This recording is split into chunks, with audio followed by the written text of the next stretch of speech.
Welcome back. It's the Big Blue Banter, New York Giants football podcast. I'm Dan Schneider, joined as always my co-host Nick Filato. Today we are here to break down the Giants' all-22 coaches tape against the Kansas City Chiefs in Week 3 on the offensive side of the ball. We're going to talk about what went wrong for the Giants, what's the next step as we listen in on Brian Daboll's presser where he refused to commit to Russell Wilson as his quarterback starting for Week 4, so there could be a change as soon as Week 4. We'll find out, obviously, as we get later in the week.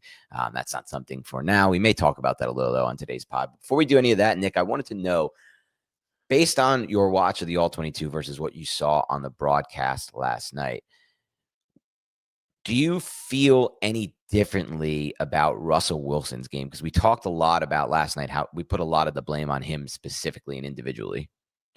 I don't think Russell Wilson played particularly well, but this wasn't just a Russell Wilson failure. This was also the New York Giants weren't getting open. This was a very interesting schematic approach from Steve Spagnuolo that I didn't necessarily anticipate.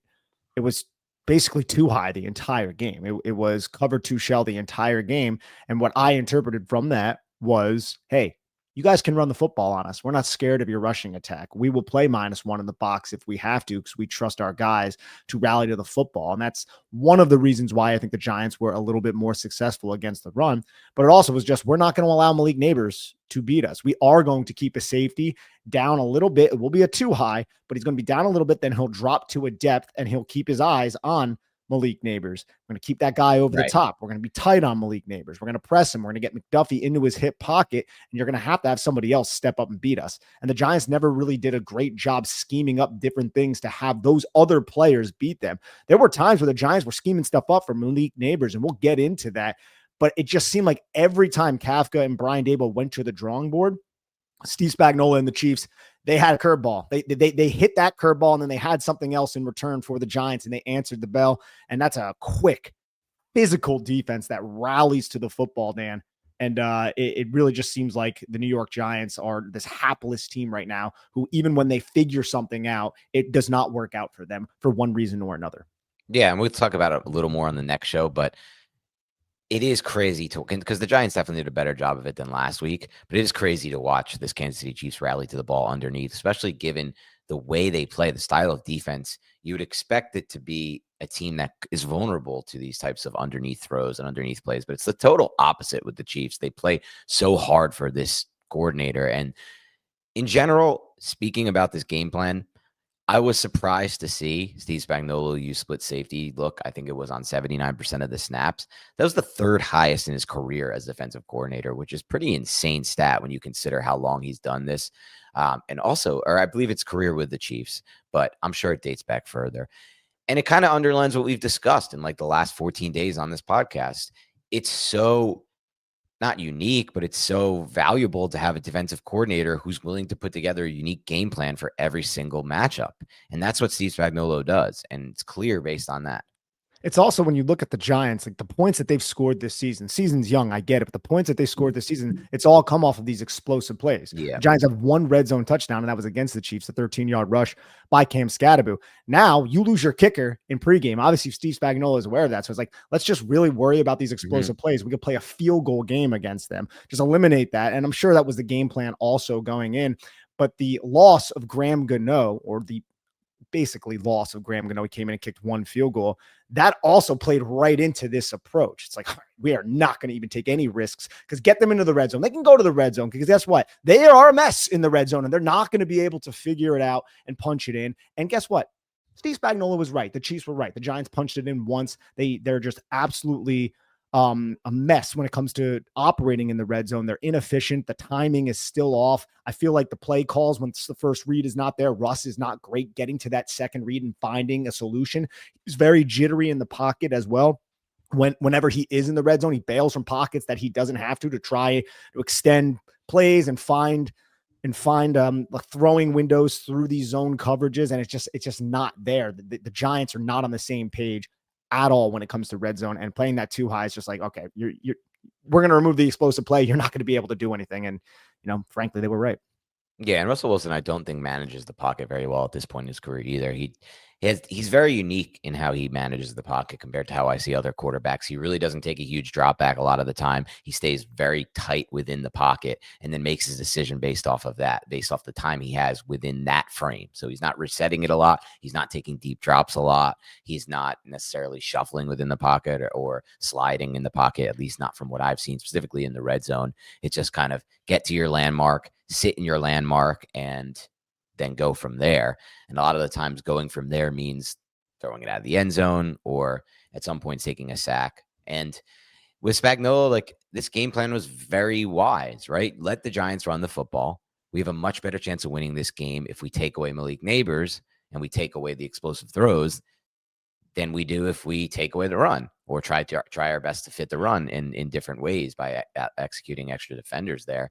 And it worked. And what I worry about Nick, especially when it comes to this quarterback, if he remains the starter, and who knows, is why wouldn't every team just use this? And I said it's a unique game plan for Steve Spagnuolo, but it doesn't have to be a unique game plan for every defensive coordinator. It could be something that they do regularly, or it could be something that they start to do against the Giants, because I would look at this team and be like, yeah, it was Belichickian to just take away their best player, Malik Neighbors, but it's the right decision, because I felt a little differently about Russ coming out. And I'm not saying you didn't feel this way, but the first drive, from the very first drive, watching it on tape, and I didn't see this on the or when I was at the game, I thought he was very reluctant. Like there was an early play before they went for it on the fourth down on the first drive where he had Slayton on that quick in-breaking route, and he's staring right at it. He doesn't come to it for whatever reason, and it's where it's supposed to go with the ball. Like the Chiefs have the coverage and the defender shaded the other side of the field. Comes back to a check down. I believe it was to Scadaboo at that point. I'm not exactly sure, or one of the backs.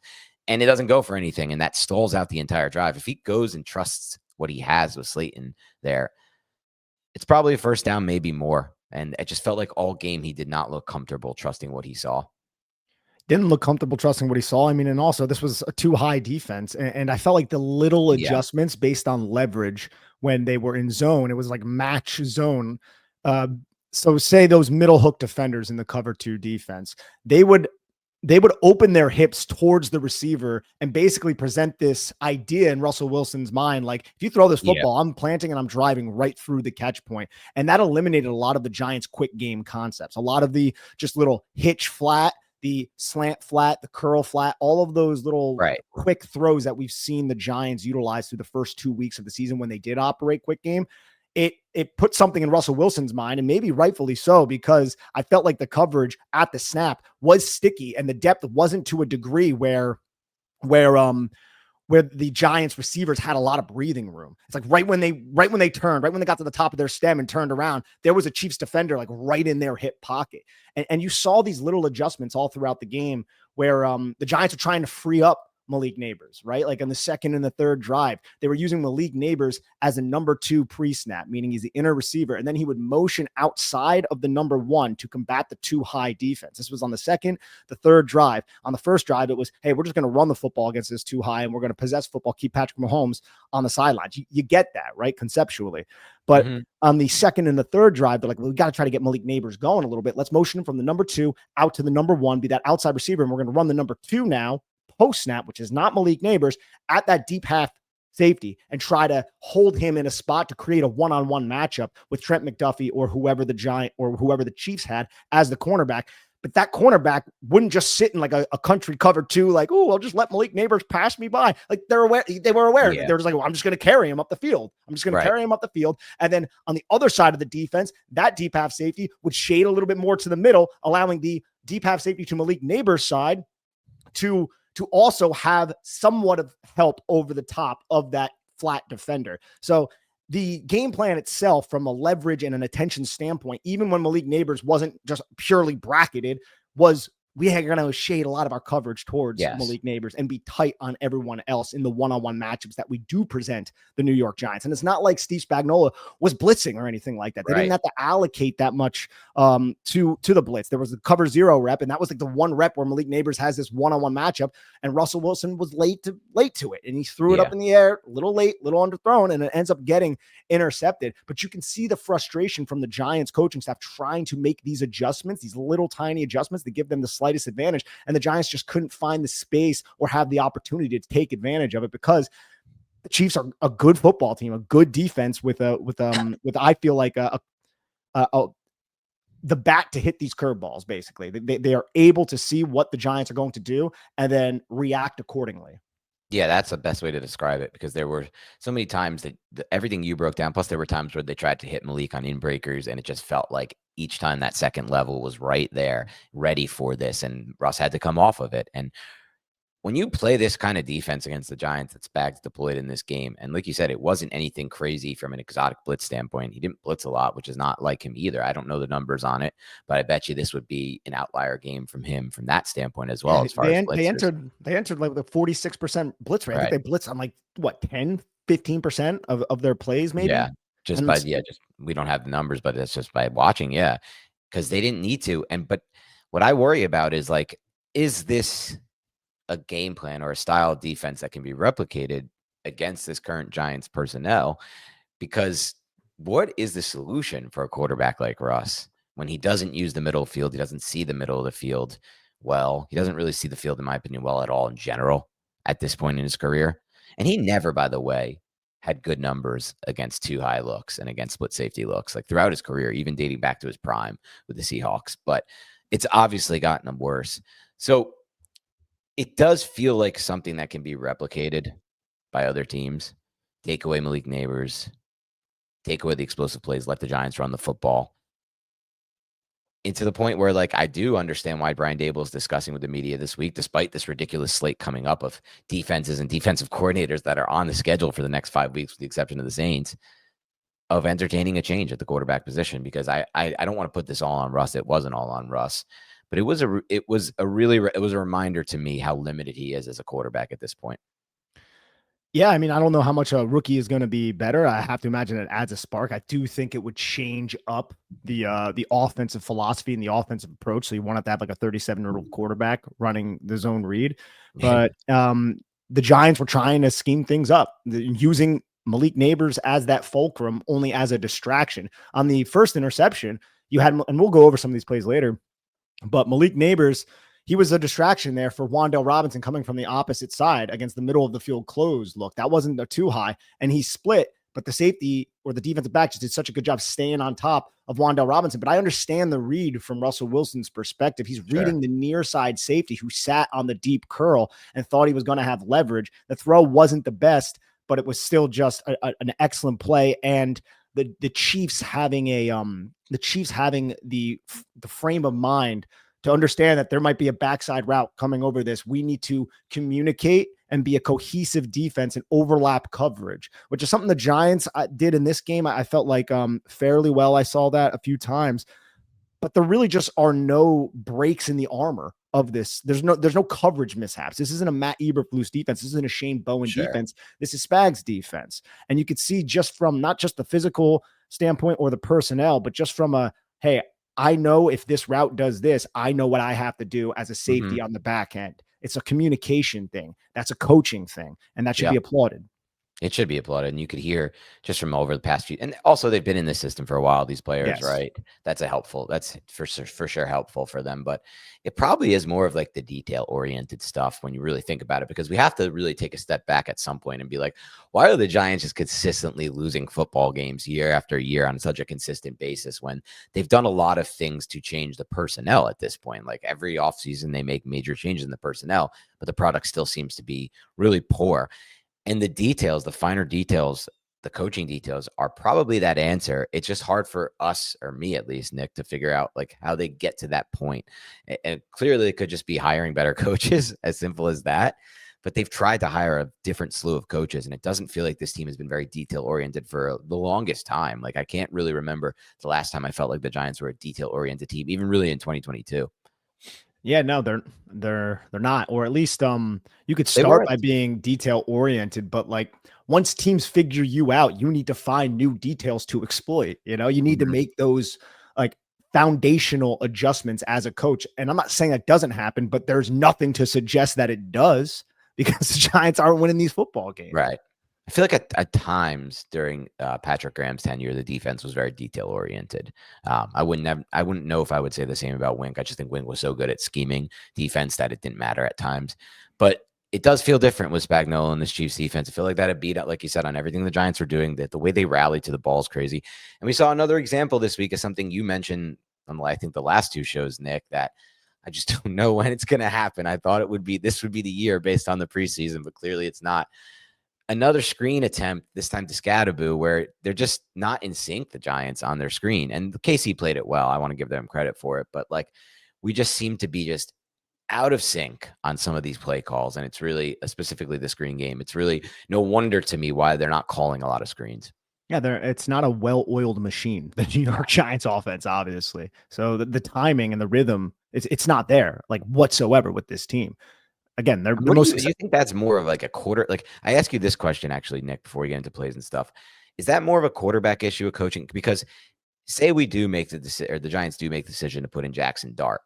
Is he the guy that do they become a more well-oiled machine because of him, or is this something that the coaching will hold back no matter who comes in at quarterback? I mean, we're not going to know until it happens. It's difficult, man. Like, a quarterback can significantly change these things, right? Like a football team, it's not the sum of its parts. So there are elements, intangibles that can manifest if you change one of those parts, even if that's not the weakest part of the entire machine. Adding in another quarterback, he can provide some sort of spark that maybe can't necessarily be quantified, while also expanding the playbook a little bit, and then everything can kind of just click and come together. We've seen this so many times in sports, right? So I think at this point, at this juncture, you have to take that risk, maybe, if you think he's ready to do so, because I mean, we're in dire straits again. It's crazy, bro. I was on a walk today, right? I was walking my dog, and I smelled, and I was like,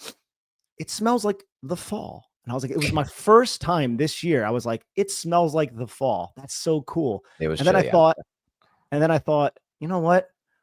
I feel like the Giants are out of it before I even smelt fall. Every year. Yeah. Like, well, this year particularly, like, it's 0-3 again. And I'm like, you smell fall in mid-September. It's mid-September. And I'm like, the season's over. Yeah. I mean, it's not technically over just yet. No, of course. But my point is that's the mindset right now with this offensive approach.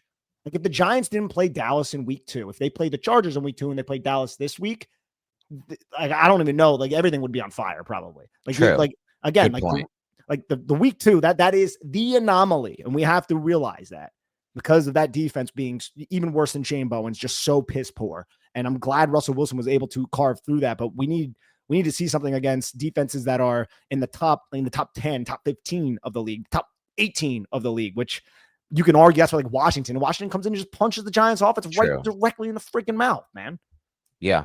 And the Raiders struggled against Washington, but they did get some stuff going on the offensive side of the ball. The Giants really didn't. And from watching back this game, I don't really feel comfortable saying the Giants got really anything going on offense in this game, with the exception of Cam Scadaboo. That's how I felt watching this game. He was pretty much the entire offense. Leading receiver, leading rusher. Yeah, and not only leading receiver rusher, just the entire offense in a lot of ways. Now, the blocking wasn't bad either, which we'll get into at the end. But other than that and Scadaboo, there's just no involvement from the tight ends in the passing game. The receivers were negated by the game plan, and Russ had, in my opinion, just a terrible game. And again, the only touchdown the Giants scored in this game was due to bailout penalties. I think 3 penalties by the defense, including a 3rd and 11. So really, it wasn't even a touchdown realistically. I mean, it is in today's NFL, but because the rule is you get automatic 15 and a first down for roughing. But it wasn't like they earned it, in my mind, at least. And you mentioned like the Giants are out of it already in the fall. It's so crazy, man. Like, I grew up the last like few years, my dad would always say to me, like, you have no idea how bad I had it, like, as a kid. Like, you think this is bad, you have just no idea how bad it was. And now there's actually stats that break down how bad it actually was for him versus how bad it's been for us, because the Giants have now won 1 of their last 15 games dating back to last season, which is really and truly incredible stat, Nick. We've watched in the last 15 games that we've watched, 14 of them have been losses. That's almost unheard of in today's NFL. But overall, this last decade has now been their worst decade of football. From 2015 through 2014, the Giants have a .350 winning percentage. And the worst years, the years my dad was referencing when he was growing up, 1965 to 1974 and 1975 to 1984, they were somehow a little bit better. They were .384 winning percentage and .370. winning percentage. So this is now technically the worst time to be a Giants fan from a win standpoint. So I understand why you feel the way you do walking through that. Like, wow, it's another year where it just, because they're not technically out of it, but it just definitely feels close at 0-3. It does feel close. And what has this coaching staff done to dissuade us of those feelings? They've done Yeah, absolutely nothing. And then you true. see how other people are performing around the National Football League who used to be New York Giants. They're not here anymore and they're having success. And you do look at this, he's like, dude, like there is a rot in the building that is Giant Stadium. There is a rot at MetLife, whatever the address is for where that training center is, because this is like, I didn't think you could get lower than after last year with Saquon Barkley winning a Super Bowl for the Philadelphia. For your word, we talked about it a lot at the time, not to beat this dead horse or reiterate, but your main rival won a Super Bowl with a player who you drafted and who was the face of your franchise for 5 years. True. And that is a low point. You were retained, and now we're loading up another season, and you're seeing Daniel Jones have success with the Indianapolis Colts. You're seeing Saquon still do Saquon things, Xavier McKinney doing Xavier McKinney things. Mm-hmm. And that could be fine if the Giants had a respectable product. But the Giants are far from respectable. They are a clown show. If there's any garbage cans at MetLife Stadium that are upright right now, I would be surprised. And everyone deserves a free medium Pepsi at this point. You know, fall cooking just hits different. For me, it's comfort meals during the week and tailgating food on the weekends. And if you're like me, always looking for something convenient but high quality, Omaha Steaks makes it easy. They deliver handcrafted USDA certified tender steaks, juicy burgers, chicken wings, and big deli style franks right to your door. I had their filet mignons recently. Perfectly aged, buttery, tender, and honestly better than most restaurant cuts. The convenience of having that level of quality in my freezer, ready for a quick weeknight dinner or Saturday grill out, it's a total game changer. Get fired up for fall grilling with Omaha Steaks. Visit omahasteaks.com for 50% off site-wide during their Red Hot sale event, and for an extra $35 off, use promo code BANTER at checkout. That's 50% off at omahasteaks.com and an extra $35 off with promo code BANTER at checkout. Minimum purchase may apply. See site for details. A big thanks to our advertiser, Omaha Steaks. Link in description and pinned comment. Go to omahasteaks.com to get 50% off site-wide during their Red Hot sale event and use promo code BANTER at checkout for an extra $35 off. I've been wearing underwear every day for years, mostly, but I've never really felt like I found the one, you know? Either it rides up, punches, or just feels off.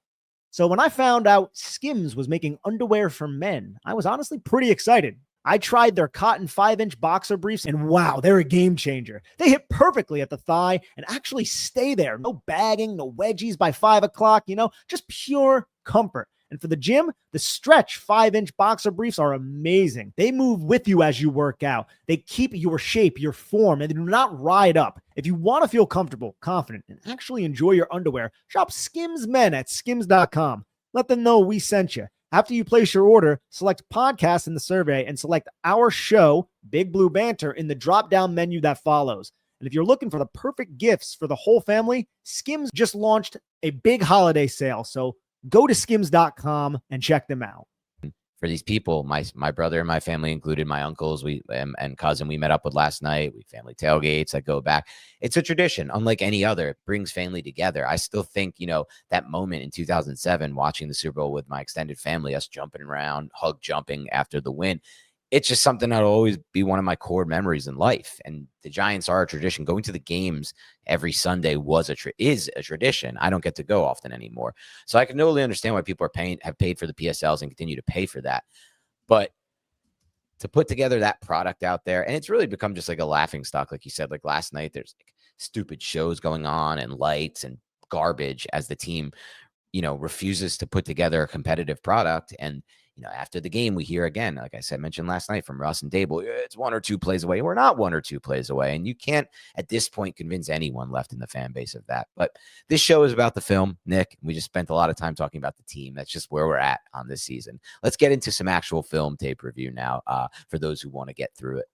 Yeah, let's watch this New York Giants team. There are some quality takeaways. We went over some of them a little bit earlier, but yeah, let's get into this. I'm getting everything organized so I can read off the notes. Alrighty. The first play that we have here, 2nd and 9, inverted wishbone. Tyrone Tracy Jr. run, beautiful spin off of the John Runyon block. I don't think I have the other angle, or maybe I do on the other side, but it was pressing Malik Neighbors. Safety was low on the hash. They expanded outward over Neighbors, providing a little bit more space. And this was when it's very obvious, you're the first minute into the game, like, oh, they're really going to pay a lot of attention to Malik Neighbors after his career day. But this is a good run, man. And we're going to miss Tyrone Tracy Jr., who dislocated his shoulder. And I like this. Should be out for like 3 weeks is what I've heard. It's a good block by JMS, pressing the front side, that defensive tackle. So provide that cutback, two-way go. And then he feels this well. And this is the, excuse me, this is exactly what I wanted to highlight. That hard step by Tyrone Tracy Jr. in the hole, that gets this linebacker to overcommit. And then he has the wherewithal to spin off of that overcommitment of that John Runyon Jr. block and picks up an extra like 4 yard. That's a very high quality run from Tyrone Tracy Jr. Yeah, it's a shame we haven't gotten to see him at his full capabilities this year, but he did have a really good start to this game before the injury. And now we have a 2nd and 6, 13:09 left in the first quarter. Now this is the other angle. My bad. This is the other angle, but now you can see what I meant with the Malik Neighbors. You got people pressed up on Malik Neighbors, and then that's the safety down on that hash to that side. And he's just going to open his hips, fly over, realize it's a run, and then go into the run fit. But you can see how the attention on Malik Neighbors makes this player late into the run fit. That's how much the Chiefs were allocating towards number 1. Yeah, they were willing to give up the run plays. This is the 2nd and 6. I think this is an RPO handoff for 7 yards. Greg Van Roten just, if this is, and again, the RPO, you can see Theo Johnson on the bubble, the other two stalk blocking.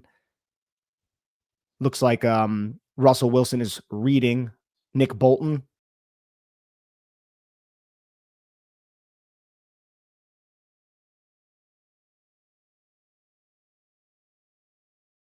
Or to the side. And if I wanted to highlight this, man, if Greg Van Roten executes this block, man, that could have been a much bigger run if JMS got up to this linebacker.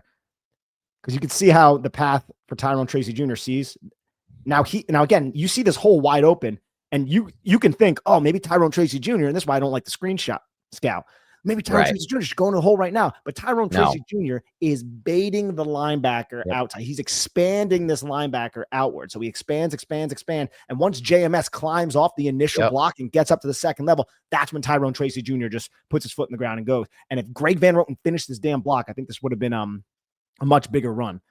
And also, that's the whole beauty of that's the beauty of Tracy's game, that ability to press down and get the linebacker to commit. It's one of the things that made him so successful as a rookie. 100%. And I also just want to highlight Andrew Thomas's overall movement skills, the scoop block he looked great against this 4-eye. Yeah, right, dude. Against this 4-eye shade. Watch, just gets over, gets in the way. Just like from a football looks so easy, dude. It's crazy, both in the run and pass game. Like, I even thought he had a really good game in the few reps he had in the run game as well. Like, just easy looking for Thomas. I hope he comes out of this healthy and ready to go for a full snap count. I've just never kind of seen anything like the Giants did in this game, where he's coming off an injury. We're like, oh, you want to give him a max of 25 snaps? Okay, I guess. Like, what? Yeah. I mean, look, they have a plan for that. I don't know it, but he looks good. All we can do is give them the benefit of the doubt when it comes to their plans. What reason have they given us not to? Exactly.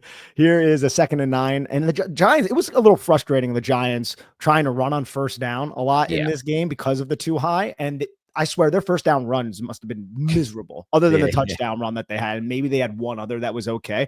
But the Giants were just getting bottled up with the too high. And I felt like the run blocking was still much better. And I get it. They had a little bit more of an advantage with the lighter box. But there was the execution up front seemed to be better. From the offensive line in general, but man, they just could not really get it going on those 1st and 10 plays.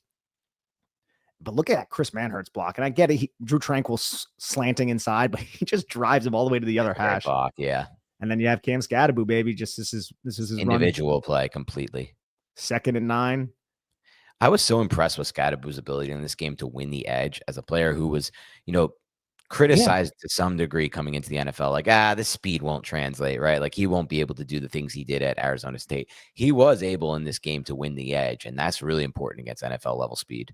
And this is the this is why having good football players is so important. I know that sounds so obvious, but this is a well executed or well defended play. The Right. execution was off, but this is a very well defended play when you're talking about the continuity of the Chiefs defense. You're going to slant everybody inside. The Giants are going to block everybody down, and then you're going to quickly bring the contained defender right down the line of scrimmage, and the linebacker is going to scrape over the top of the down block and position himself right where he needs to be to make a tackle at the line of scrimmage. You have two defenders there, and a good football player makes two defenders miss. I think there's got to be at least like 7 missed tackles on this play. Like, Yeah. I mean, no, I guess since he got him, it's probably a little less, but still, this is an incredible individual effort.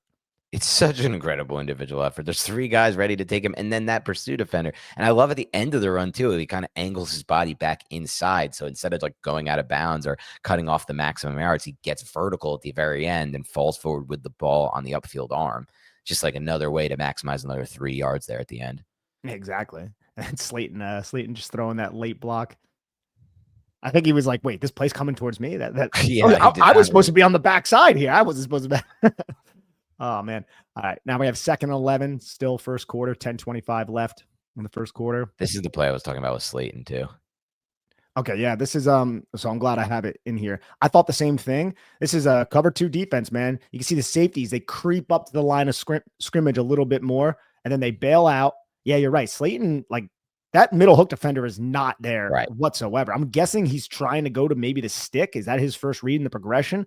Don't know. But you have Slayton with pre-snap. It looked to me like he was looking right at Slayton and he just didn't like what he saw.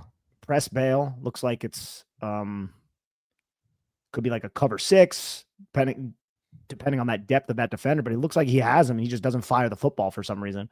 You see what I mean too by like, we'll see it throughout this game and throughout watching that Russ gets to his landmark in the pocket. There's not much movement from that point on. It's really a short depth he gets to. And I don't hate that anyway. I don't hate a short depth in the pocket, but man, for a guy who already is not very tall, by not taking much depth in the pocket, it's almost like you don't give yourself much margin for error as far as seeing the field. Yeah, this is I mean, just quick game though. This is supposed to be sure, but like you'll see it, and in the red zone, it's quick game too. I get it, but like even so, like there's no sliding, there's no resetting. You'll see with Mahomes throughout, even when he's running quick game, if he doesn't like what he sees from his landmark, he'll change his landmark and he'll move spots.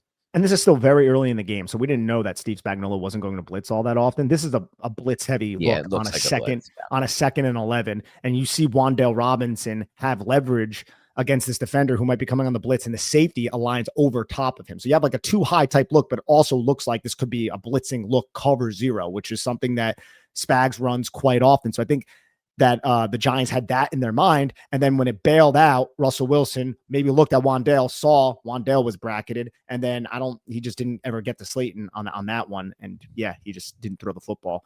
But the look pre to post snap, I think, is what might have threw him off a little bit. And I also want to talk about the leverage here from these defenders who are bailing off the line of scrimmage off this blitz look. Like you could see how the defender at the bottom of the screen gains depth to the outside, hips turn inward because he thinks, or he knows it might be a quick game concept. And what do the Giants run a lot? Slant flat, curl flat. So he's just going to turn his hips inward, pass Malik Neighbors off, and now he has this flat defender coming. And then this defender who was in the middle, if he'll quickly gets over there, you have another defender over the top of Malik Neighbors. Malik Neighbors wasn't the first in the progression, so he's not going to get the football. But you can see just how tight and sticky the Chiefs are when they're running these zone concepts. Right. And their leverage looking for which direction the Giants are coming in off the line of scrimmage. So just dump the football off the Cam Scatterboon and get a few yards. It's like suffocating. I think I wrote in my notes. Yeah. This is like a heavy blanket against a feeble being. And that's how Spags runs his defense. It's really impressive. The players are all in tune with it. Yeah, especially, man, when you put it in the mind of the offense, this could be a heavy blitz. Right. And they just send 4. Drop everybody into the areas of the field that you want to go to. I don't know, man. This is the tough one. 4th and 3. Pass knockdown at the line of scrimmage to end the first drive. And the Giants had it too, man. And here's one of the adjustments. Right. Look, Malik Neighbors, number 2. He's going to outward to number 1, get him outside the numbers, and then you're just going to run him on that flat. It's going to be man coverage. If it is, maybe you can fire the football. But look how good of coverage that is by Trent McDuffie. Coverage. He's right there. And then Slayton is going to try to clear out that safety, and the safety is on the running back. And this is an easy completion and probably first down, but Nick Bolton gets his hand on it. And that's just like a smart player understanding that he's not going to win on his rush, Dan, but I can get my hands into a passing lane against a 5'11" quarterback and knock the football. Right. Well said. I like that. Yeah, that's a great point. When do we have plays like that? Very rarely. I mean, Brian Burns almost came away with an interception like that on this Yeah, one. It was different because it was on the rush and it was to the outside, but Burns is always getting his hands on second level guys. Yeah, man. Here is a 1st and 10.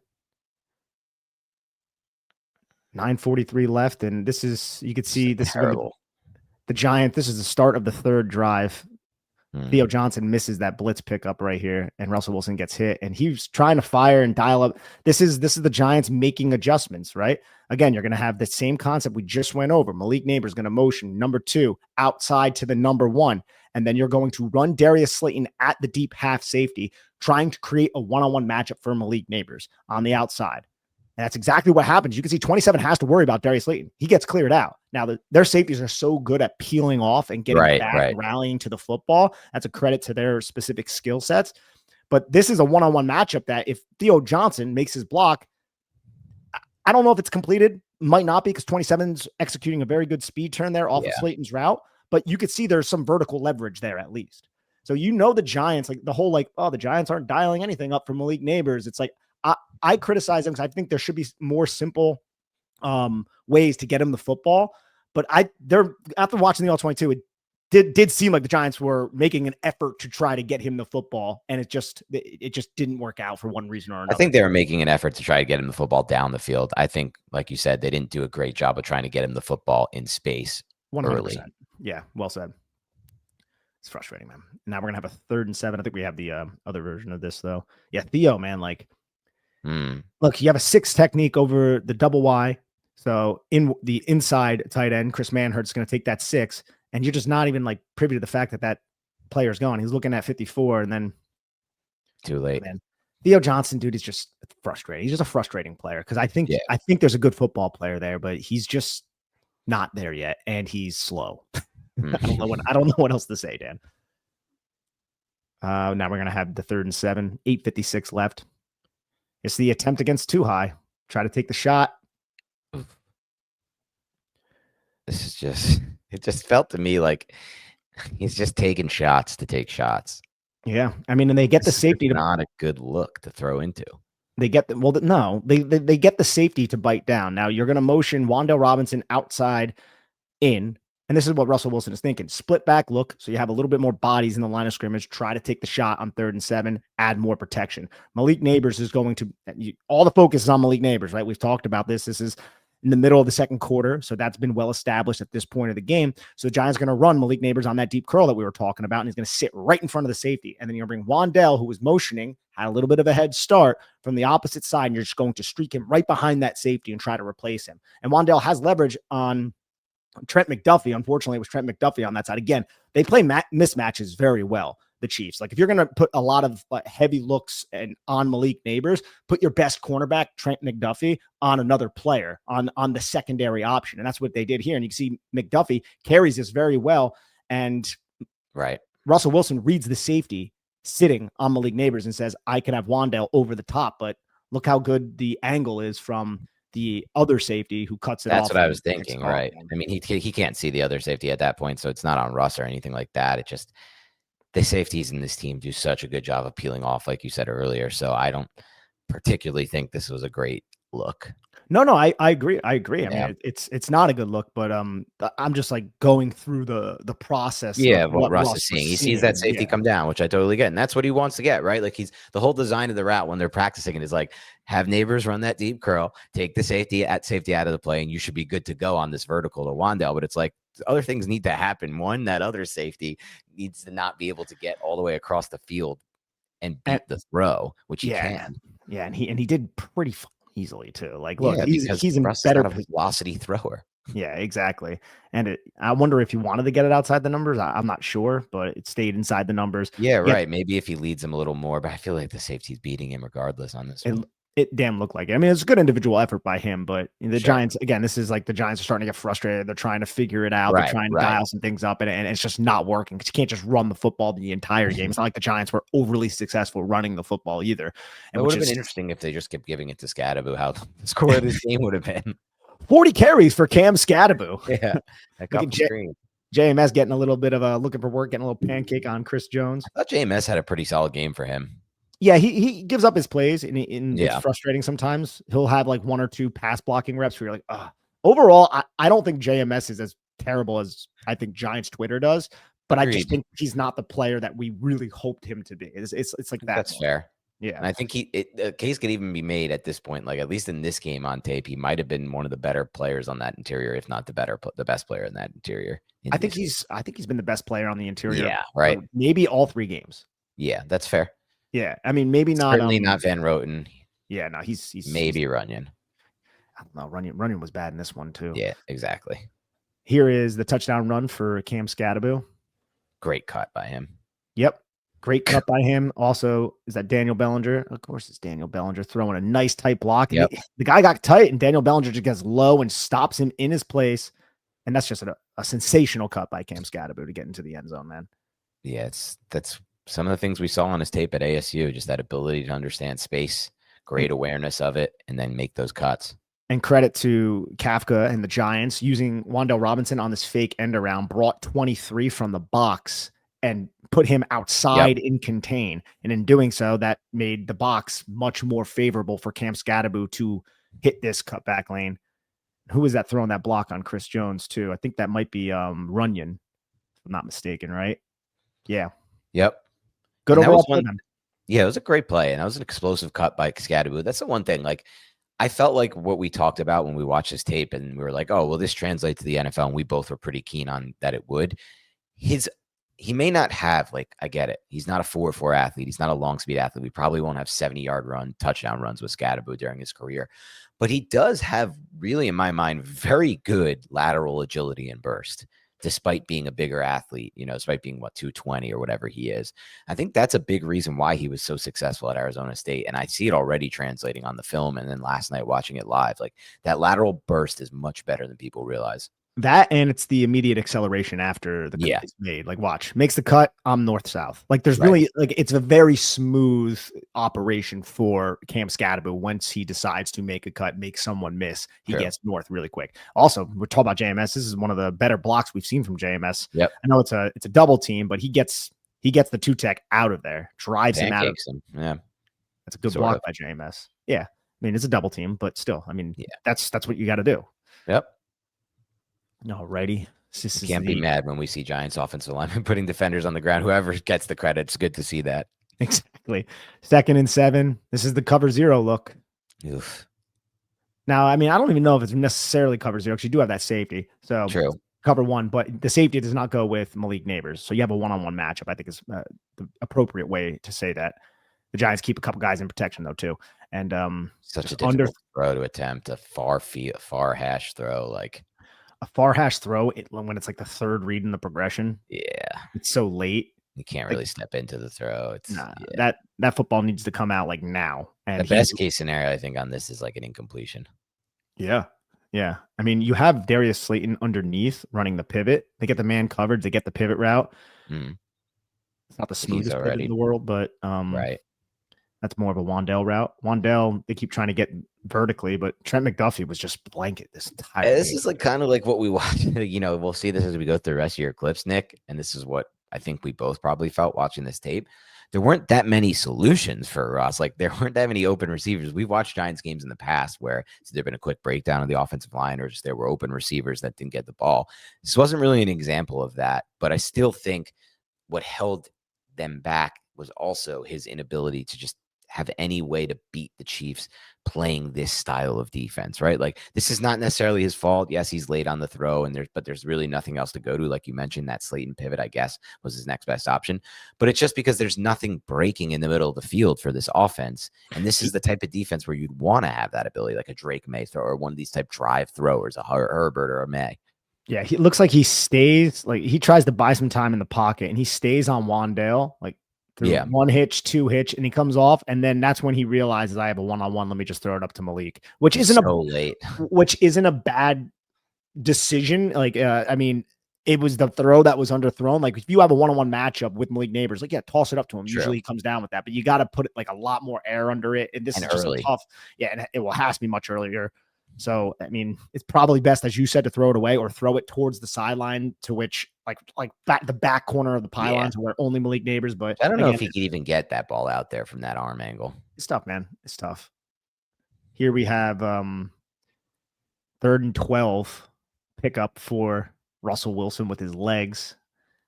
Wandell was open in the middle of the field. Like, the Giants had no breathing room. Now, I think he's open because the linebackers see Russell Wilson running, so they came off of their Right. coverage and they started to, and also the route towards the outside to the flat. But it's just rare in this game to see any Giants receiver not be blanketed by a white jersey. That's a good point. That's how good the coverage was by the Chiefs.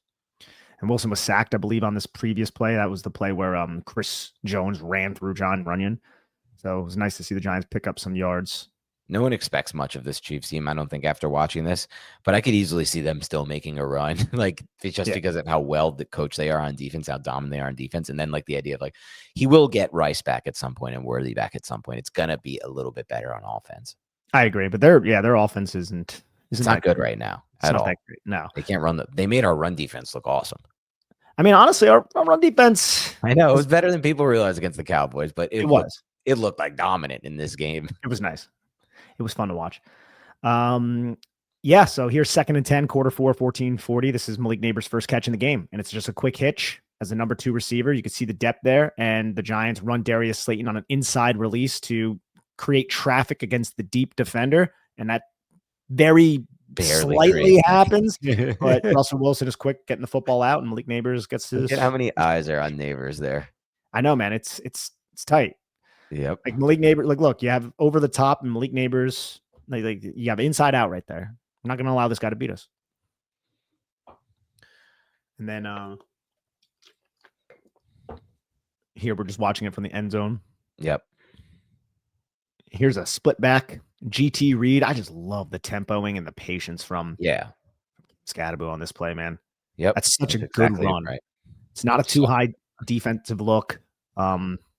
And the Giants are successfully running the football here on a second. Follow his lead blocker. He lets the block develop.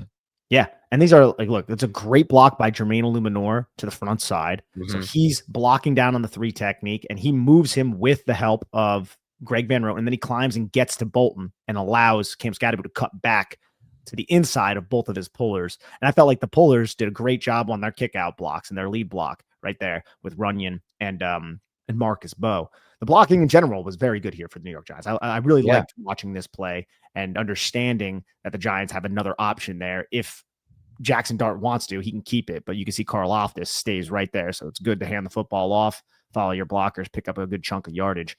Good play. Marcus Bowe, though, in this game was rough. It was a bad second game after a nice debut. But this was also probably like the worst matchup he'll get all year as far as if he plays or not. Like Karlaftis is not the kind of guy like these bigger, stronger edge players are just going to give him a lot of trouble. Absolutely, man. Here's 2nd and 7, 11:21 left in the 4th quarter. So the game is still within range, right? Yep. The red zone, we're down in the red zone, right? You have that condensed bunch. Everybody releases outward. Well, Malik Neighbors releases inward on the drag, open up some space. Slayton releases outward, and the design is to Wandell Robinson on a slot fade. And you could see it's there, but Russell Wilson bails from a clean-ish pocket. Bowe started losing a little bit, and the throw would have already had to happen if you're watching on YouTube, because the communication and the rules within this defense are so adhered to by the defenders within it. And you can see how the cornerback expands with Darius Slayton, Dan. And then he sees Wandell Robinson one off the slot fade, just comes off Darius Slayton and clamps right on Wandell. And now all you have is Darius Slayton underneath. Slayton makes the catch for like a 3-yard gain, and the Giants don't score. But that's a well-oiled machine over there, to use that term again, when it comes to the Kansas City Chiefs defense. Yeah. And I love how they have Spags plays in the red zone too, with those safeties up just outside, just a tick outside the end zone goal line, instead of a lot of teams play them in the end zone. I love the aggression of having those safeties up. Yeah. And so here's you got the back pylon as basically another defender. Like, why not use it? You do, man. Here's a highlight. I know it's rare. Fourth and 5, about 3:30 left, quarter 4. This is an absolute rip from Russell Wilson against the too high shell, and he throws with anticipation, hits Wan'Dale Robinson in stride, and gets the football down to the 2-yard line, where the Giants didn't score again. I think they spotted it at like the 3.5, 4. Yeah, man, it should have been the 2. That's a bullet right there, though, man, and that's one hell of a catch by Wan'Dale and one hell of a throw by Russ. We were like backwards at like the 12 within a play or two. That is kind of crazy, man. How just. But yes, very good throw. That's the most important part of this play. Yeah, that's crazy. And then the next play, well, this is we're running this one back, but the next play was the intentional grounding. So it's not like it went too well for us, but those are all the plays that I have, Dan. Yeah. I don't have any plays this week cut up on my own end. There really wasn't much to go with on the offensive side of the ball. And I think you covered all the ones that were important on that end. Overall, look, man, this was a really good game plan from Spags, and the defense plays really well. I think this was the type of game that may be a wake-up call for the Giants staff as far as what their limitations may be with this quarterback. And while he played so well last week, he really did against the Cowboys. He played phenomenally. Not going to get those kind of games every week. And we're not going to get those kind of defenses every week. And so I hope that there's a counterpunch for Russell Wilson right now for his sake, if they do decide to go with him for this Chargers game. But I'm not hopeful of that. I just hope that it is the case. I don't expect that to be the case at this point. We came into the season, you and I, Nick, very reserved on Russell Wilson. We thought he would be an upgrade. We were probably wrong about that, but we didn't think he was going to be any kind of major upgrade. We were thinking slight upgrade, and he hasn't necessarily proved to be that just yet. He's had one great game, but yeah. He's the upgrade from an explosive play standpoint, which was something that we believed really held back this system. Now, I think it definitely held back this system, but what maybe we didn't put as much weight into was that the system was held back by itself. Yes. Yes. So I think, yeah. And I don't know, like, I just think we probably put maybe, and this is like more broad, it's not just this podcast, but we thought that Brian Daboll was going to offer a little bit more from an offensive perspective, putting these guys into the best spot to be successful. And there's really just nothing to prove that at all other than 2022. Right. And that was a long time ago at this point. Yeah. And even that doesn't fully substantiate it because they were still not creating explosives that year. They still had that rough stretch that we've talked about. And it wasn't really a great offensive year. It almost felt like it was wing carrying the defense in big important, or the defense carrying the team in big important spots in a really easy schedule that they didn't really do anything impressive on besides the Baltimore Ravens win. So it's been a bad, rough stretch for Daboll. Some other, I mean, dude, they were making adjustments. You could see the adjustments on film. That's just not yielding any success. And and it's not just because I think the Giants aren't as talented as the Chiefs defense on the offensive side of the football. I think there are certain schematic things that you can try to do, or maybe things that you could do from an anticipation standpoint as a coach to get ahead of what the Chiefs were doing. Cause it just always seems like, and I'm just getting tired of saying this, it always seems like the other coaching staff has the beat on the Giants coaching staff. Like the Giants, look, they had man beaters built in for the certain man situations, but there wasn't that much man. There was just a lot of too high. Like, you know what I'm saying? It was a lot of zones. So you saw the Giants start to flood. You saw them start to use 3-by-1 sets. You saw them try to motion from 2-by-2 to 3-by-1 to flood certain, but it just seemed like the Chiefs would shift defensively and then match it. And they were just always on top of it. And the Giants couldn't find a way necessarily to use those adjustments to their advantage. Yeah, that's a great way to break it down. And that's unfortunately the story of this game. It is what it is, Nick. The Giants offense with another classic, it feels like, stinker. Just unwatchable offense. This was bad tape to watch, in my opinion. This was bad for the audience, regular real time as well on the broadcast. So it's over with. They'll bury the tape, but let's give out superlatives that are going to be tough this week. Who's your unheralded player of the game? Dude, my guy got on the board. Chris Manhertz, dude. Now, he did have the catch, but I'm more so saying that because there were like 2 or 3 blocks that stood out. And if you watch how Spags uses a lot of the defense when he is in a too high shell, he likes to use to the strong side a 6 and then I believe it was a 3. So he has a 6 technique, meaning a defensive lineman right over top of the tight end. It's a difficult place for a tight end to find themselves, but Chris Manhertz isn't just one tight end. He's a big guy. And then a 3 technique on the outside shoulder of the strong side guard. And on the backside, he has a 2-eye. And that 2-eye, a lot of the time, not every time, but a lot of the time, was Chris Jones. So you put your best player on that backside to try and just challenge the angles of the guard in the center and try to dictate there, create one-on-one matchups on the other side, and maybe force some and then the strong side run.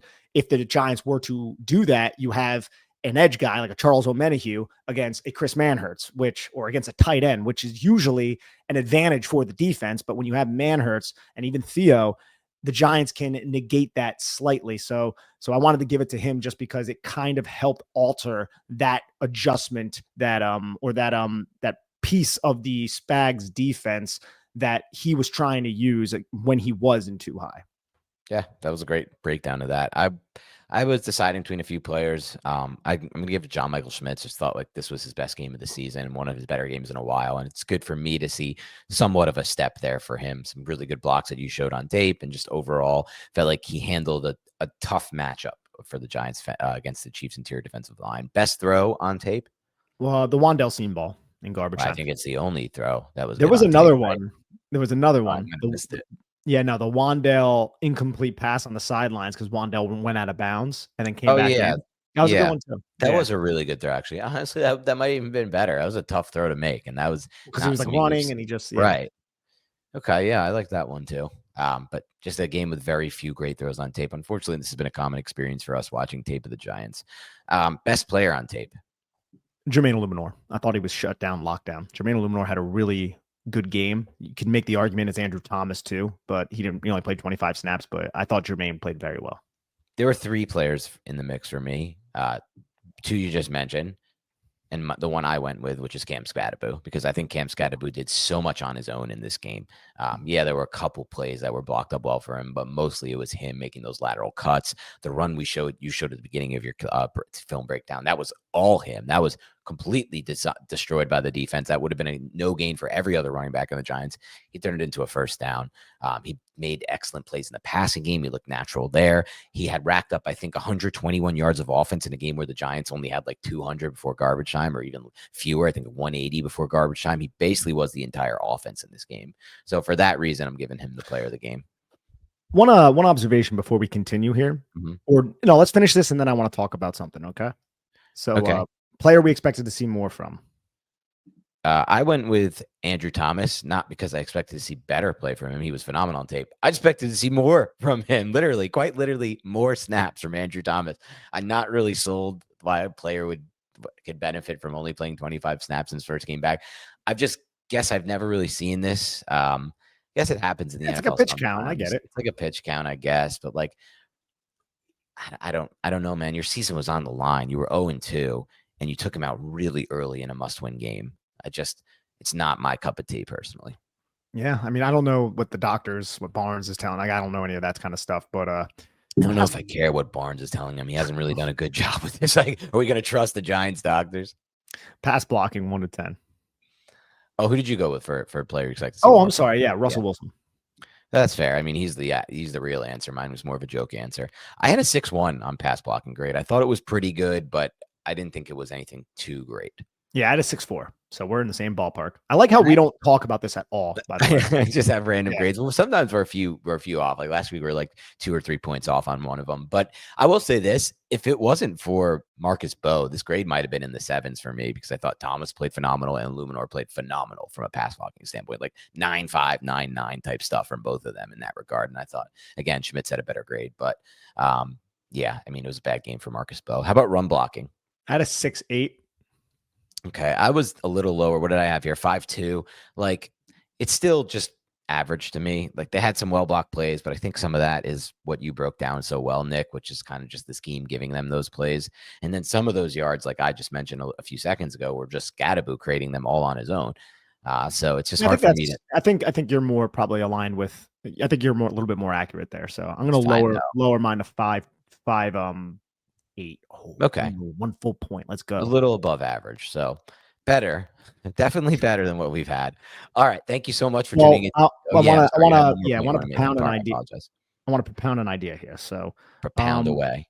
I will. Jaxson Dart. Look, Hmm. if anything, the only time we've ever seen this offense be successful was in 2022 when Daniel Jones was using his legs, and the Giants were one of the best rushing offenses per EPA, mostly because quarterback rushes are worth so much. And it Yeah. was first read not there. I'm going to run. I'm going to pick up 6. We're going to try to move the chains and rely on efficiency off play action and efficiency in the red zone. The Giants are not really going to get that from Russell Wilson, as we've seen. True. You can get that from Jaxson Dart. And one of the biggest issues with Daniel Jones when he was the quarterback here was his reluctance, as we always talk about, when it comes to attacking deep when those plays were dialed up. I don't really think Jaxson Dart's going to have that same reluctance. A little hard to say that now, but you didn't see that at Ole Miss. He was letting it air out. Now the scheme helps that out, but it does seem like he's the type of player who won't be afraid to uncork the football, won't be afraid to maybe make a few mistakes in the process.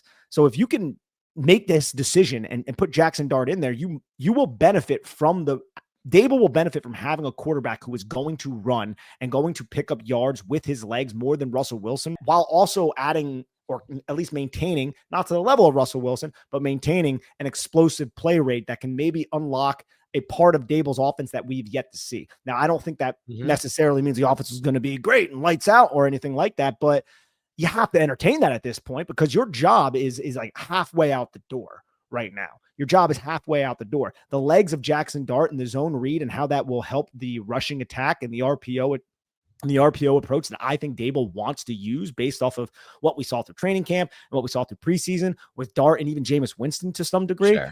I think he has to probably turn the page and start incorporating those types of concepts into his offensive game plan, because the offense that he's rolling out there right now is just, it's not working unless it's against a complete albatross of a defense who has no communication on the back end. Right. And you're right. And while I'm not sold that the deep passing game will remain as efficient as it is or was, I don't think it would be as efficient. I think the rest, though, the main point could be, it could be almost as efficient, and the rest could take a major jump, like you said.